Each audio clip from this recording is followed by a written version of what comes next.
Hello, everyone, and welcome back to another episode of the Teacher Transition Expert Series. Today, we have the pleasure of being joined by Gerard Dawson, a former educator turned content marketer.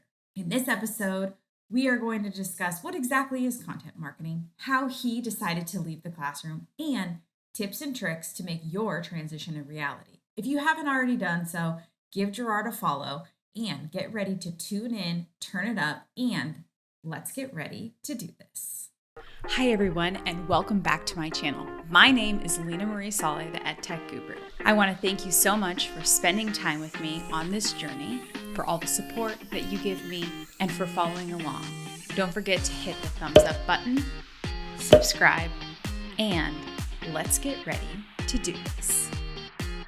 Hello, everyone, and welcome back to another episode of our Teacher Transition Expert Series. Today, we are going to spit some truth, tips, and tricks for how to really make the transition out of the classroom and talk a little bit about what Gerard is up to today. So, Gerard, how are you? Hey, Leena, I'm doing well. Thanks for having me on the show. I'm excited to talk to you. Yeah, thank you so much. Do you want to tell everyone, I know that you are, and those of you who do not know Gerard, he is a former educator himself. So, Gerard, would you like to tell us a little bit about yourself and how you got to where you are today? Yeah, sure. So now I'm a copywriter, a writer. We could maybe dive more into what that means. And I do marketing in EdTech, the company called Swivel. Was a high school English teacher for about 10 years in different public schools in New Jersey. I was a writer all along the time, writing about education on my own blog and other sites. And I got very into experimenting with different EdTech tools in my classroom. And I eventually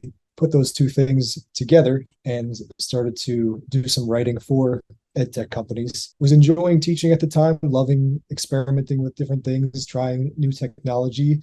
But I did have a frustration with the speed of change and some of the processes in public school that I felt sometimes got in the way of teachers doing their best work.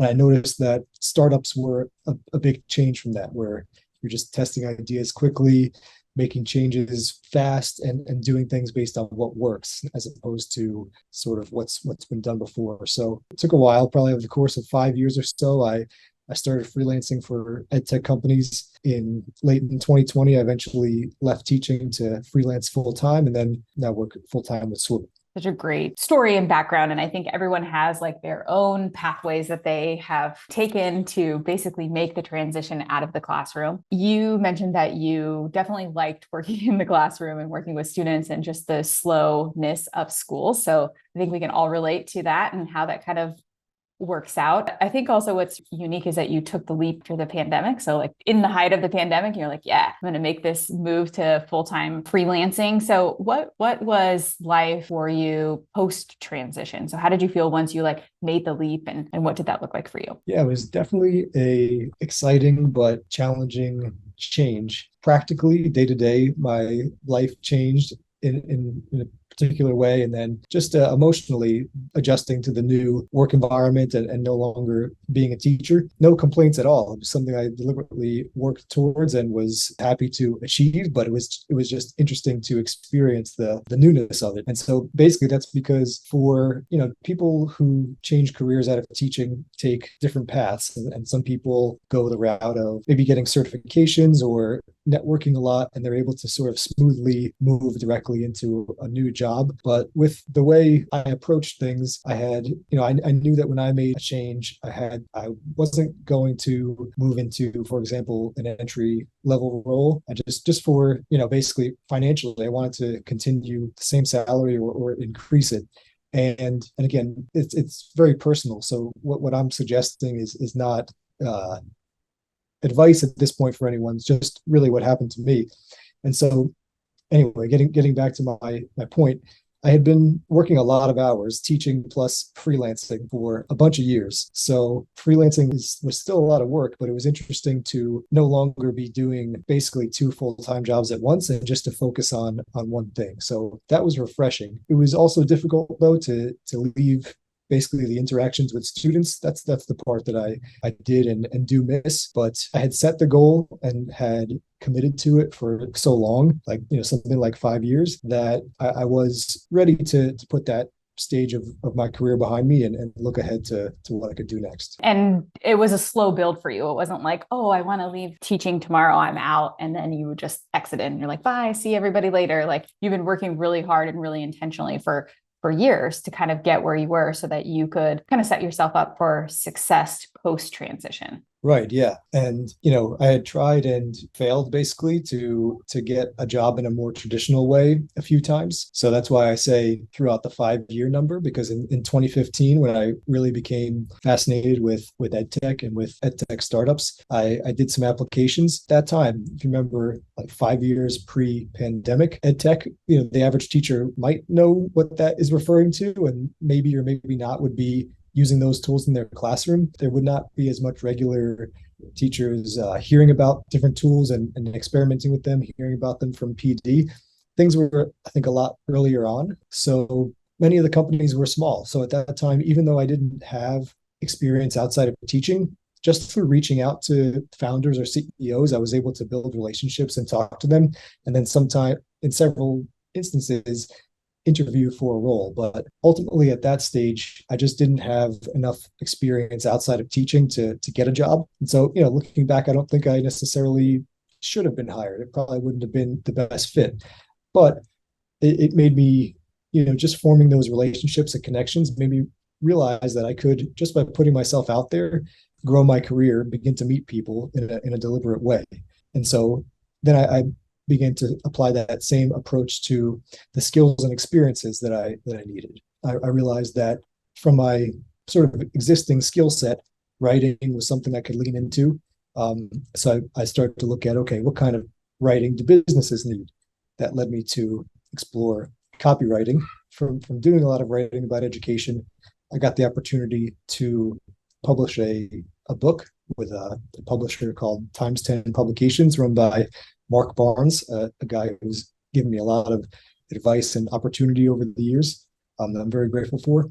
But anyway, from publishing the book, then I learned about marketing, because it being a newer, smaller publisher, me and Mark were responsible for promoting the book. All of this to say is I had a kind of layered on different experiences, relationships, and skills, which I knew eventually would get me to the goal of changing careers and working in EdTech, either full-time or freelancing. Definitely required patience and sort of a systematic approach to do it in the way that I did. That's really meaningful because you failed, right? I think what people think is that it's like this, it's like a seamless approach. I've met lots of people who've had like a seamless approach, and that is like very rare. That's like a hidden gem, a diamond in the rough sort of situation. Most of us take years to kind of build that pathway. And you're right, in 2015, there weren't that many EdTech tools and people didn't even really know anything. I mean, that's around the time that like code.org came out and, different things like that. So it wasn't like as highly regarded, like everyone knows what EdTech is now. That was like a new transition. And also teachers transitioning out of teaching was also like kind of looked down upon, but also just like not common. Like now it's like, people are like, oh my gosh, you did it. You're like celebrated, like you're a celebrity. But at that time, that's not exactly how it felt for us. So I think just sharing your journey and that aspect is really important. And something that you said that I think that every transitioner I've ever spoken to has said is that it was not like I just sat there and twiddled my thumbs waiting to like make magic happen. You were proactive. And I think that that's important. And you said a systematic approach. So I think having like an approach to how you're doing things is really, really important. And you reached out to CEOs. So you're like having a hustle while building something is also an important factor that I think is often undermined in the process. So on the aspect of copywriting, so you talked about you leaned into copywriting, you were an English teacher, you did all of that sort of thing. So for those people who don't understand what copywriters are, which often when I mention it, they think that it is literally the person who checks to see if it's plagiarized, if it's been copied from someone else. So maybe talk a little bit about what copywriting is and what exactly do you do? Yeah, sure. Yeah. Like you said, Leena, it's not the person who does the legal paperwork to get that little C with a circle next to it, next to a brand name or whatever. That's copyright law, I guess. Yeah, that's not that. So copywriting is basically writing words to convince somebody to take some action, whether it's buy a product or download something or share your email or whatever it may be. And so, like I said, knew I liked writing and had some success with it, getting people to pay me for small freelance projects and things like that. And so kind of from studying, I guess, job descriptions in marketing and looking at what's mentioned by people who are doing the kind of things I wanted to do, I realized that it was a valuable skill to learn. And I remember I first sort of committed to learning it. There's actually a fellow Austinite, Neville Medora, who runs a site called Copywriting Course.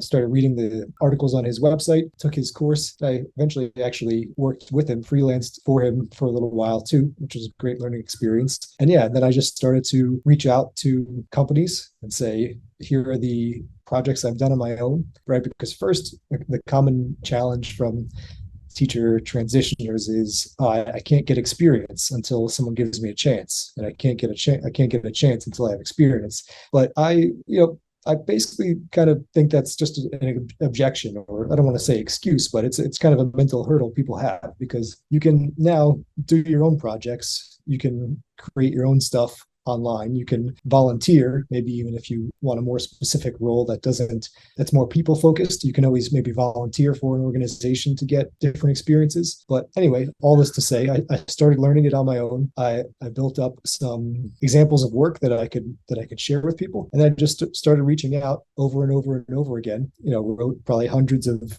cold emails to people who didn't know my name, but I had to try to get their attention, and eventually started to work with some companies. I'll give one other mention just for some gratitude. I remember the folks at Edpuzzle. I did a project with Keem and Javi at Edpuzzle, and I knew once I started working with them, I said, okay, this is the type of company that I believe in. It's the kind of project that I'm really interested in doing, and it's work that I think I'm good at. So I said, okay, this all aligns. I'm going to just keep pursuing this area. Something that we mentioned before we actually started talking is just like having a passion for the company that you choose to go with. I think even for me, when I was like job hunting at the very beginning, I was just throwing every application I could out there and whatever else. But then when I really decided that I really wanted to start in a certain category, at least of like companies, and that's like when it really started to like come true for me. But I definitely think that wherever you go, it's really important that you read their mission, their vision, those sorts of things, to see if you even align with the company culture and values and what you're doing, because you don't want to just go to a place where you're spinning your wheels and you're just sitting there being like, oh yeah, that's cool. But you also want to have a little bit of passion, so that, we all have passion for teaching. That's why we went into it. You want to be able to have something or some kind of true north for wherever you go next. So I think that's an important distinction. Something that you mentioned was you were cold emailing. So this is often also a misnomer about things, is you basically, when you're doing these things, you're basically selling. You are selling yourself. So you are doing exactly what an inside salesperson would do, or, those cold call people that would do back in the day. It's basically the same thing. You're basically picking it up, selling yourself for why they should choose you, sort of kind of like what you hope your resume does, but being way more proactive about that. So I think you also need to learn how to sell yourself in a certain way for companies to want to even take a risk on you, or even if you're freelancing. I mean, they are making a conscious decision to bring you on to work with products that are, positioning and things that people are seeing every single day. So it is, even though it may seem low risk for you, it is also a risk for them to make that distinction as well. Yeah, I think I'm definitely not, my job now is not sales, and I'm not a professional or one who's really qualified to give advice at sales. But at the same time, I do think everyone should put themselves in a position where they have to do some sort of sales at some point. A few reasons. One is just that psychologically, mentally, there's a lot of benefits. You have to get over a hurdle to initially reach out to somebody. You have to persist, because the first message is not going to work, and maybe even the 50th message is not going to work. You have to have the sort of courage to actually ask someone to pay you or hire you or whatever it is, right? I notice another common challenge that people may have when moving from education into the business world is that they may think teachers are hesitant to ask for things because, whether it be resources or prep time or their classroom, they're not used to necessarily advocating for themselves. So there could be indirect communication, but just being able to directly say, okay, so are you interested? That type of question takes practice. And that's another situation where, you don't have to, then people might be saying, okay, well, I don't want to freelance, or I'm not a salesperson. There's many different ways that you could get this experience if you feel like it's a skill that you're lacking. You could make a list of 50 people that you admire on social media from any area of your life. Doesn't have to be work or education, and you could practice trying to reach out to them and get them to answer a little question. Or you could pick a cause that you really care about, and you could volunteer to work phones when they have a donation event for 30 minutes. And you could see that it's a pretty painful experience of having to call people up and ask for their money. So all this to say, I think taking just an approach to figuring out the things that you may need to move into a new career, and then figuring out the most direct way to get those, with the mindset that more is probably, you can't decide when someone's going to hire you or interview you or pick you to work with them or buy something from you or anything like that. But you can have a lot more control on what experiences you get and what things you learn.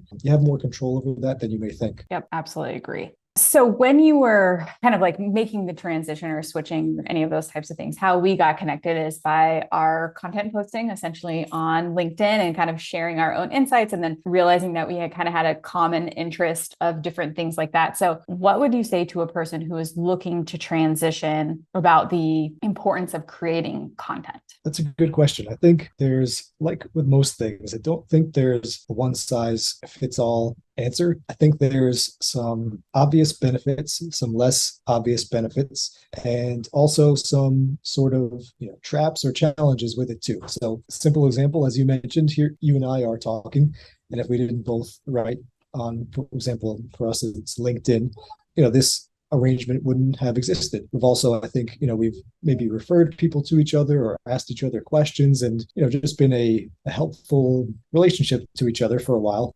And that happens over and over again when you share your ideas online. It's just a way, people talk about personal brand, and if you think of any person or company's brand, you can just substitute in reputation, personality in there. So I think, with the amount of time that people spend online, being able to deliberately create, influence, craft what you show people and share your expertise and make it so you come to mind when maybe they want to connect to people, or they have an opportunity, or they have even a question, is one of the benefits. With that said, for someone whose time is limited and who's working to, let's say, a teacher who's trying to change careers, like folks who may be listening, I don't think it's a necessity. I do think that there is a bit of a narrative that it is a necessity, but many people, of course, change careers without posting content online. So it's just a matter of looking for your goals, your skills, and your interests. If, say, writing, making videos, making images, audio, some sort of creative format is something that's a skill for you, you enjoy it, you have time to do it, and maybe you're looking for those benefits of expanding your network, getting more opportunities, clarifying your thoughts in public, I do think it's a good route to go. But as someone, for me, I've been writing online, I guess, since college, over 10 years. I have that bias where I know it's worked out for me because I've stuck to it. There's a lot of benefits to be had, but don't feel like you have to do it if it's not something that you feel like you have time for, interest in, or talent in that area. I do say, and I'm not saying that everyone needs to do this, but I do think that there is an importance of having some kind of personal brand or being seen. If you look at even just your regular influencers that you follow, right? They don't get these products sent to them out of the blue. It's because they put in the work every single day to be seen. And I think even if you're not crafting content, because this landscape is way more competitive than it's ever been, I do think you need to do something to kind of be seen a little bit, whether that's joining a Facebook group and being an active participant, maybe even reaching out to the person in the Facebook group and being like, hey, can I moderate? I think that's like an easy thing that you could like easily do. Or, there's now the LinkedIn groups, or, moderate moderating a chat for maybe your favorite influencer who's like doing a webinar, or, as teacher transition influencers, or literally whoever, seeing if you can volunteer some bit of time to do that, because you can use that as a landing point of experience. It doesn't mean you have to be direct, being like, oh, let me do this content every single day, but you can do something to contribute in a different way than just creating content, because creating content is not for everyone. It's uncomfortable also. It's not that easy to like put yourself out online. When I first started writing articles out, I'm not the best copywriter myself. I just like to write, and I always have like grammatical mistakes. It's just who I am and how I am, and I don't really know what to do. But I remember people used to send me messages, hey, you need to fix this. Hey, you need to fix that. I'd be like, okay, thanks. And then I used to take them down because I used to be embarrassed. Now I'm just like, whatever. There's a mistake. I just have to like go with it. I own it. It happens. So I think that kind of takes away the ability of like people to be, you don't have to be as raw and open when you're doing those other things. Yeah, that's a good point. So you are right. I was mentioning before the idea of figuring out what you can do to get experience that you may want. It does point to the fact that, especially in marketing, or really a lot of different roles, but particularly, for example, working in marketing, I was able to just create the experience that I didn't have and actually couldn't get through a full-time role that I was trying to get. So when companies, when I've talked to companies and say, do you have experience with email? I could say yes, but the first way that happened was, starting my own email list, building my own email automations for my freelancing business. Or if they say social media, it's one thing to say, oh, I did a little, social media management for like a local business. Also great, but maybe if you couldn't get hired by them, you weren't sure how to go about doing that, you didn't have the time, you could build your own, social media page, whether that's an Instagram account about a hobby, a LinkedIn account about your industry, or whatever. So you're making me think about and come back to that same theme of, you probably can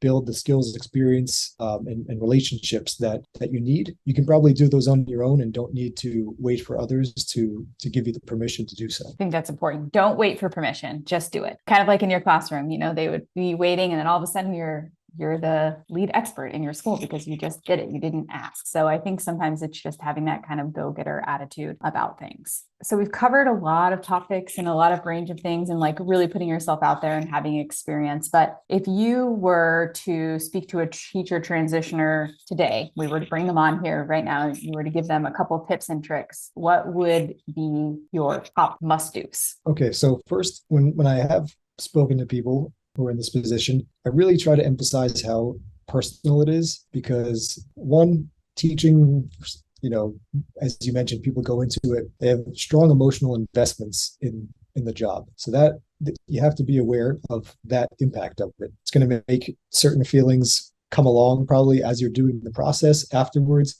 And it is just an extra challenge. So additionally, you have to take stock and reflect on your personal situation, because there can be a danger in blindly following other people's advice and paths, because there's a lot of factors that determine, what you're going to pursue, how you're going to pursue it, and the timeline that it's going to take, right? So to take some extremes, you might have and the age is just to indicate a maybe approximate level of experience in your career, not anything else. You might have, say, early 20s teacher with a few years total of professional experience who does not have many financial obligations, could relocate if needed, and has not really many other commitments. They might be able to much more quickly move into, say, an entry-level sales or support role in a tech company, and they might be able to move, and that might be able to happen with little to even no sort of like upskilling, so to speak, or additional training or certifications, because they're basically going from their teaching job to an entry-level job. Again, if you're that person in that situation, I'm not saying this definitely could happen, but that's the type of thing I've seen. On the other hand, you might have somebody who is in their 30s or 40s, they have a decade plus of teaching experience. They have maybe more financial and personal obligations, and they might need to make a lateral or even like promotional type move in their career if they're going to change careers. They might have to take a totally different approach of finding a company who needs really their specific set of experiences that they've had, or they might have to take more time to build up particular skills and relationships and experiences that make them marketable for mid-level or upper level roles in a company. And then there's many variations in between, but that's probably the one and only really generic advice I could give is you have to really figure out your timeline, your obligations, your experience, and there's going to be a trade-off in some way. So just figuring out what you're willing to trade off and what your non-negotiable needs are, and then just working backwards to fill in the gaps between where you are now and what you would be like if you were ready to be hired into the role that you want. That's just a really important factor for a lot of people to be considering, is figuring out your timeline. Because you're right, there are some people who are in different stages of life, right? Exactly. Could be really, early in your career. And so you don't have like a family, you don't have a house, maybe, you have a little bit more movement there. Sometimes when I've been talking to a lot of transitioners, they've been like, oh, I'm making this and this at teaching. And if I stay another year, I'm just going to keep making that. The thing about it is that the difference between teaching and regular out of teaching work is that you can actually move quicker. Like you can get raises. And sometimes like in New York, New Jersey, teachers just get paid better. In Colorado, it's really not that much. Like you make 50,000. So it's really not that big of a deal if you take 48,000 and you have like this different thing. But you really have to think about that. You have to think about the longevity, your retirement. You need to talk to I know that sounds crazy, but you do need to talk to like a financial advisor or like those types of things to like understand, like if you do make this move, what do you do with your retirement? Does it stay there? Can you roll it over? Can you make greater investments? I think people often forget about like all these other things. Like you could actually move your teaching money into a different type of account and make more money. Who knows? Like you can reinvest in all those types of ways. So I think having that timeline of really understanding what can you do and being really realistic, because a typical job transition for anyone, even the person who moves to another company, can take months. It's not like an easy thing. I know when I was interviewing Canva, it took like 3-4 months to like even go through like the process. Like it wasn't like I just had one interview and then they were like, hey, here's your job, you're done. It's a way longer process. So making sure that you have like a really legit timeline in place and having a fallback plan. If it doesn't work, can you do side hustle? Can you drive for Uber? I don't know. Figure out something that's like going to really be, how bad do you want it? And an accurate timeline, I think, is an important thing that's undermined and underlooked when making a transition, no matter what you do in life. Yeah, that's a great point. And this is making me think of something we talked about previously, which you're hinting at with the sort of getting your, learning about your financial needs and getting that in order, is that you may need to also evaluate. This is again why it's so personal, and having personal conversations with people you trust is probably also one of the first steps, because you may need to take a step back further from your career and then look at what, because you and I have also talked about one thing we notice from talking to teachers who are looking to change careers is that some people reach out definitely with a sense of distress. It's a really difficult time to be a teacher, teaching, all the things that everyone already knows, especially over the past few years. So with that said, there can be basically a rush to say, I need to change my job now. I need to move now.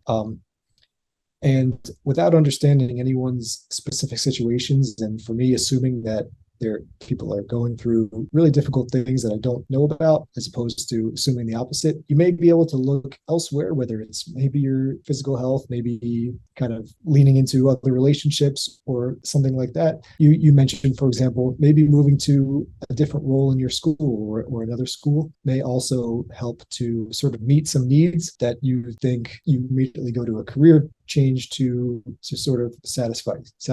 And again, that's not going to apply to everybody. If you're the person who's saying that's not me, then okay, you know yourself best, but it's a far off track here. But I just feel that from you and I have spoken about talking to lots of teachers, and it's a difficult, complicated, and personal decision. Definitely very personal. And that's what I want to highlight most about each one of these like interviews and things, is that it is personal and everybody's journey is different. There are never going to be two people that you meet that are the same, that are going through a transition. And I think yourself, myself included, we leaned in by networking to people that we trusted who could give us guidance in that aspect. So I think it's really important that you surround yourself with people who've made the transition or haven't made the transition, and just having some sort of like mentorship or lean into relationships relationships that are important to you, because it can be lonely. It can be isolating. You can not know what to do. There are terminologies in business that you're like, what? I don't understand. Like there's just different things like that. So having somebody in your life that you can count on is really important. It's work. It's not easy. Any relationship that you have is always work. So I think that just like with your students, you can't just show up today and be like, oh, they're going to respect me and they're going to want to listen to me. Like you have to do work. So I think anything that you do, just evaluate it and treat it like that. Like you're building relationships with your students. And how would you go about that if you ran into a tough time? You're making me think of one other aspect that I've noticed that was true for me, and I've noticed in many teachers wanting to change careers that I've spoken to, is that kind of by definition, people who go into teaching have a specific mindset about their career, which is that you choose one thing and then you're set for life. Because with teaching, this was one of my frustrations, is there's not much of a career path, right? You're not going to be getting promoted really. Yes, I know there's different roles and administrator, coach, etc. But in general, the sort of assumed path is that people become a teacher and stay a teacher. So when people then look to change careers, at first, I think this mindset sticks with them. So they have this sense of permanence about their decision. It's important to become aware of that, right? You can, first of all, something that I don't hear too often is you can always go back, right? Like maybe while teaching right now, there might be some specific things that are pushing you out. At the same time, no one says that maybe you can't go back to teaching if you don't want to do another job. And unlike a teaching career, there's a lot more mobility and options after you move into the business world. So while it is important to be intentional and reflective and have a plan, at the same time, you don't have to think that you'll be stuck for your career in the next move that you make. That's exactly it right there. You don't have to be stuck. So we hope that this has given you guys some insight and just kind of sharing that journey. Gerard, I've really enjoyed having you on and just, connecting with you and hearing how you made the transition and what kind of steps you've taken. And I know that you do a lot with teacher transitioners or have created a lot of content over the years and just supporting teachers and what a real career transition looks like for people. It can be different and everybody's journey is different. So I think that's important. If somebody wanted to get in contact with you or find you, where would be the best way to do that? Well, first, it's been a great conversation, Leena. You have an awesome show. I appreciate your channel and the interviews and the other videos you've done. So I'm grateful for the opportunity. If anyone wants to learn more about my work or see links to places like social media or anywhere else where they can connect with me, I'll just keep it simple. You can go to GerardDawson.com and there you can scroll down to the bottom and there's links to my social media and other things you can check out. And I definitely recommend that you do give him a follow. We will definitely put all of this in the episode notes down below. So if you didn't catch it right away, there'll be direct links down there. Once again, we want to thank you guys so much for spending your time with us. And we will see all of you guys next time. Bye, everybody. Thank you so much. You've made it this far. We are so thankful that you're here. Make sure to hit the subscribe button, thumbs up, comment below, and join us for all of our next videos. Thank you so much for joining us as we disrupt education together. See you guys soon. Bye, everybody.